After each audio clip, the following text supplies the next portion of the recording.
Hi there, I'm Jeremy with Single Rider POV. Join me on my first solo trip to Hawaii, where I spent a week in Waikiki exploring various beaches, restaurants, and bars. I enjoyed good food, good drinks, beautiful locales, and some fun extracurriculars. Let's get started. This year's storm season certainly took its toll in California.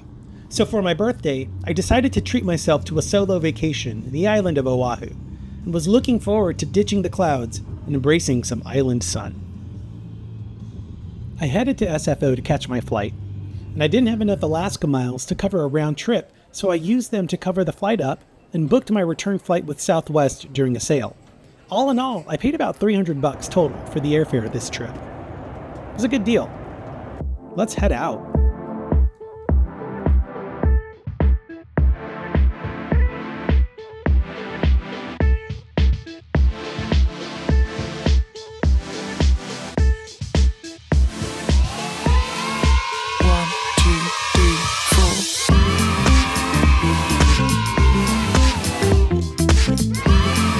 After a smooth 5-hour flight, I landed and grabbed a lift to my hotel. I stayed at the Sheraton Princess, a pretty decent hotel located just across the street from Waikiki Beach. Sometimes booking through the hotel app will get you some fun extras. I booked through Marriott Bonvoy and secured a $50 a night dining credit to be used at my hotel. You could also use it at sister properties like the Moana Surf Rider and the beachside Sheraton Waikiki. The Sheraton is centrally located, so I grabbed some food at the Waikiki market and headed back to my hotel for some rest.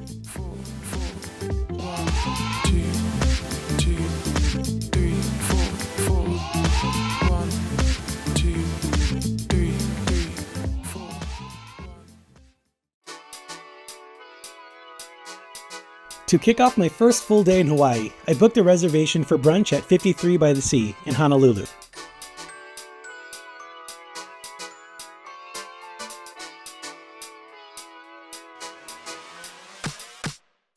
As I don't typically eat breakfast, sorry, it's just not my thing. I settled on roasted potatoes and eggs, a fruit bowl, and a brunch cocktail, obviously.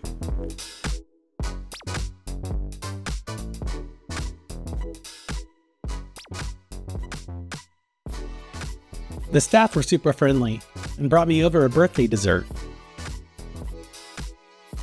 The table overlooks the bay, and you can even step outside to a small, secluded landing with an excellent view of the shoreline, all the way up to Diamond Head. This is actually probably the best reason to come here. The food's great, the cocktails are amazing, but the view is to die for.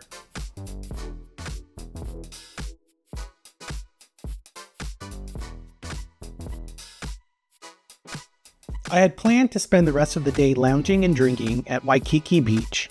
Given I had the whole day ahead of me, I decided to check out the beaches in Honolulu before heading back. They're actually really cute and less crowded, but the shores were pretty rocky, and that's not great.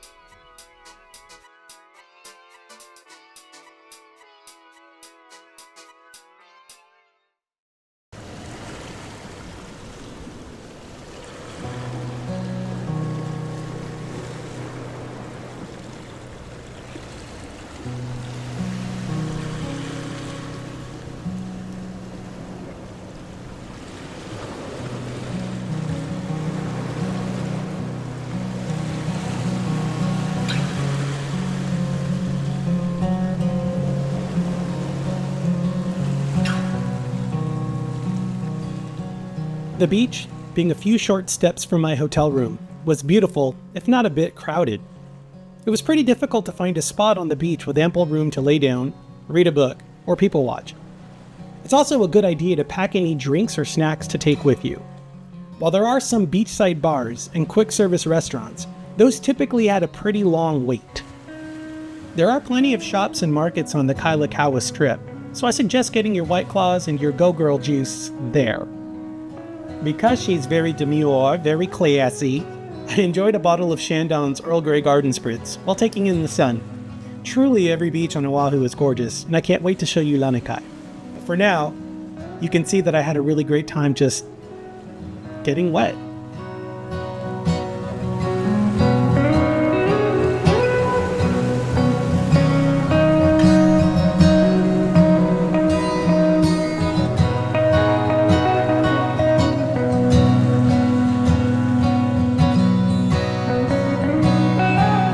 After day drinking, swimming, and burning/tanning, I headed back to the hotel for dinner and rest. I had a sunrise date with Diamond Head.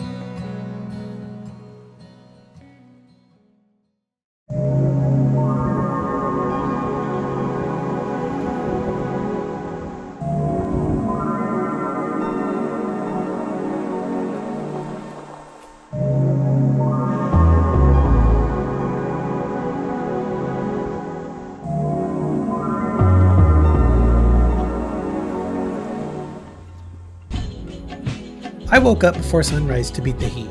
It can get pretty hot on the hike, and friends recommended an early start. Full disclosure, I filmed most of the trip before having a sense of what this vlog would be, and before I purchased a microphone.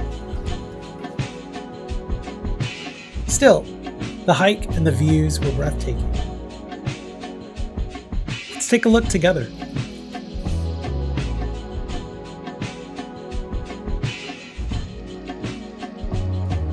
The hike is just under 2 miles, but it's a butt buster, so if you have flapjacks for an ass, this will go a long way toward growing that bubble.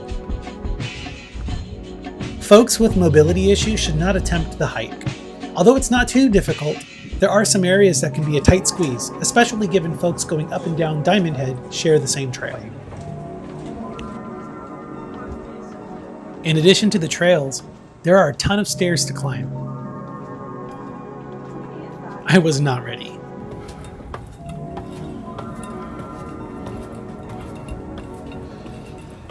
Oh my god. My ass. Although the stairs took me out, clearly I wasn't so tired I couldn't set thirst trap. You're welcome. I just walked the stairs and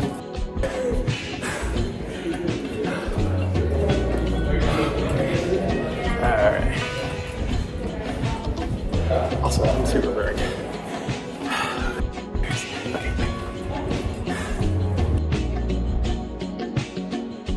After yet more stairs, straight out of a true crime documentary, the reward was a breathtaking view.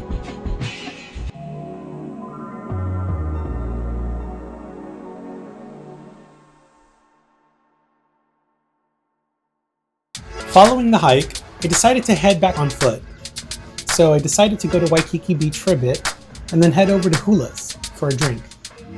Hula's is a local gay bar located on the south end of Waikiki. I got there at opening, so there really wasn't much going on. I kind of was the only person there for a minute. My take was that the drinks are pretty cheap, the pour is definitely heavy and exactly what you would expect from a gay bar. Based on my trip dates, I missed the catamaran booze cruise, but I hear it's fun. Maybe next time. I may have had too many because I was definitely feeling myself. And you know what? It's my birthday, so what? When I finally got dressed, I headed to Azure, a restaurant and bar inside of the historic Royal Hawaiian Hotel.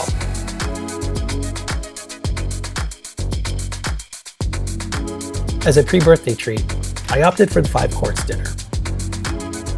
Where 53 by the Sea and Diamond Head were great for solo travelers, Azure was definitely more of a date or honeymoon situation. While the food was amazing, the time between courses felt like an infinity. When looking around, I was the only solo person in attendance. The long wait between courses is great for folks in conversation, but not good if you're by yourself. Additionally, the outdoor seating provided a nice view of the sunset if you were able to ignore the slew of tourists, chairs, and kayaks parked right next to your table. All in all, Azure was a dining experience and location that should have been better, but somehow was always slightly off. I ended my night at Bacchus, a gay bar with 440 Castro vibes. There were only a handful of gays given it was a slow Monday night. And with Grindr a sea of faceless torsos, I finished a few beers and called it a night.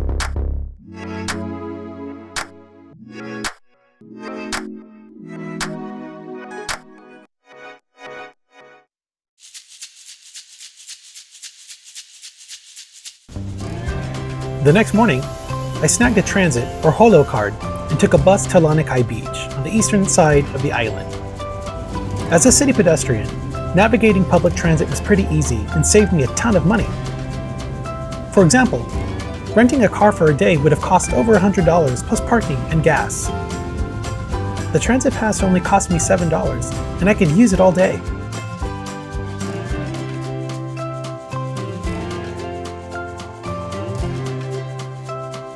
After a wonderfully scenic hour-and-a-half bus ride, I was here.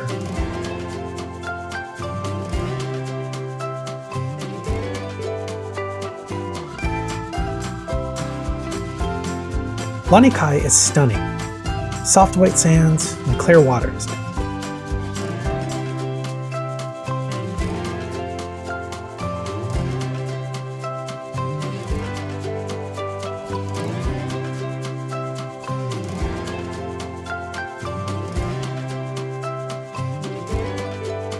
Given it's on the windward side, there was a constant breeze, but it was warm and felt great against my sun-kissed skin.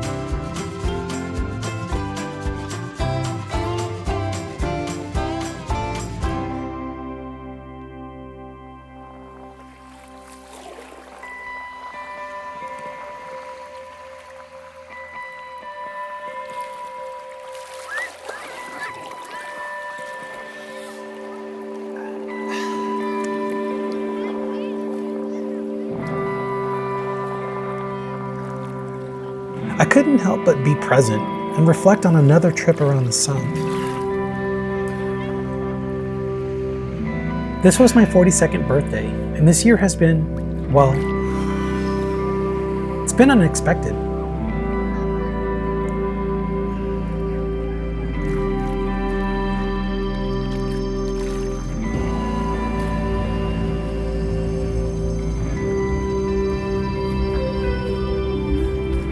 I could have stayed here all day, but I didn't want to miss the bus back. And I was hungry. So, I walked into town to Maui Tacos.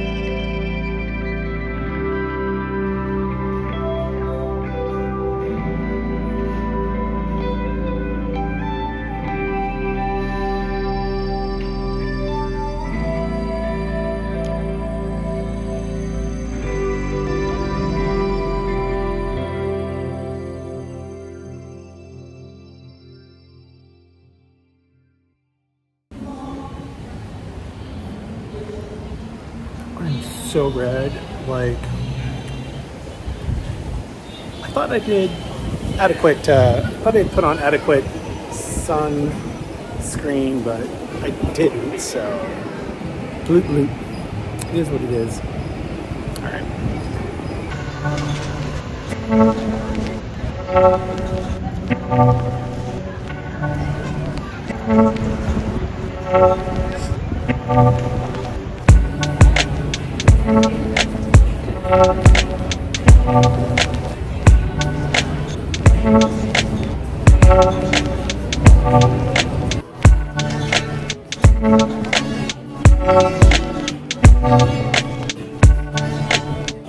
I went to the Hideout at the Laylow for a low-key birthday dinner.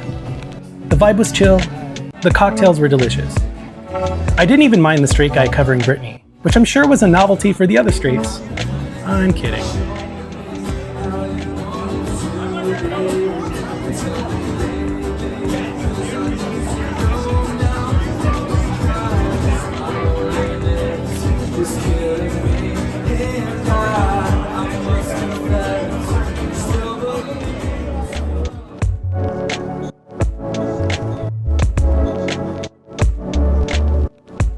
I would definitely recommend for solo travelers and those traveling with friends.